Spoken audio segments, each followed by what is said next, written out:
చంద్రబాబు పాలనలో రైతన్న వేదన వ్యక్తం చేస్తున్నారని వైసీపీ అధికార ప్రతినిధి కొండా రాజీవ్ గాంధీ ఆరోపించారు.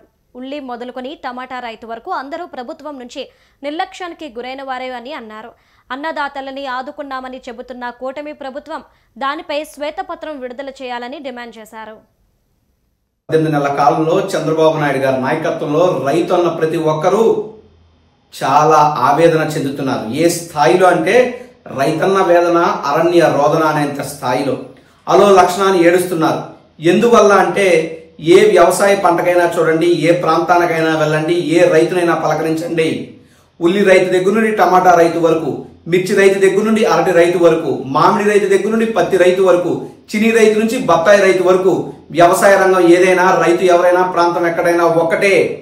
రైతు మండిపోతున్నాడు, మసైపోతున్నాడు, అలో లక్షణాన్ని బాధపడుతున్నాడు. కారణం ఈ యొక్క కూటమి ప్రభుత్వం వచ్చినటువంటి 18 నెలల కాలంలో 16 ప్రకృతి వైపరీత్యాలు వస్తే ఒక్క రైతును కూడా బాధ్యతాయుతంగా ఆదుకున్న పరిస్థితులు లేదు అన్నటువంటి వాదనలు రైతాంగం నుండి వినిపిస్తున్నాయి. ఒకవేళ ఆదుకున్నాం అన్నటువంటిదే ప్రభుత్వం యొక్క ఉద్దేశం అయితే ఏ మేర ఆదుకున్నారో శ్వేతపత్రాన్ని విడుదల చేయాలని చెప్పి కోరుతా ఉన్నా. ఇక వ్యవసాయానికి సంబంధించి గత ప్రభుత్వం ఎలా ఉంది, ఇప్పటి ప్రభుత్వం ఎలా ఉన్నదని చిన్న వ్యత్యాసాన్ని మీకు వివరించే ప్రయత్నం చేస్తాను. వ్యవసాయం అంటే వ్యవసాయంలోనే సాయం ఉంది. Agriculture is our culture, Andhra Pradesh is rice bowl of India అనే మాటలకి తార్కాణంగా నిలిచింది జగన్మోహన్ రెడ్డి గారి యొక్క పరిపాలన.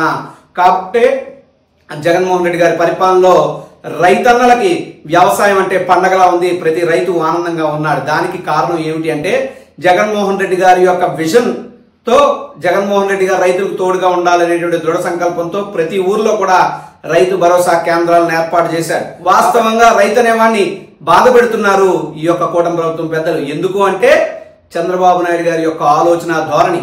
గతంలో ఆయన 14లో పనిచేసినా, అంతకుముందు అధికారంలో ఉన్న ఆయన ఆలోచన ఎంతసేపు కూడా వ్యవసాయం అంటే దండగా అనేటువంటిదే చంద్రబాబు నాయుడు గారి ధోరణి.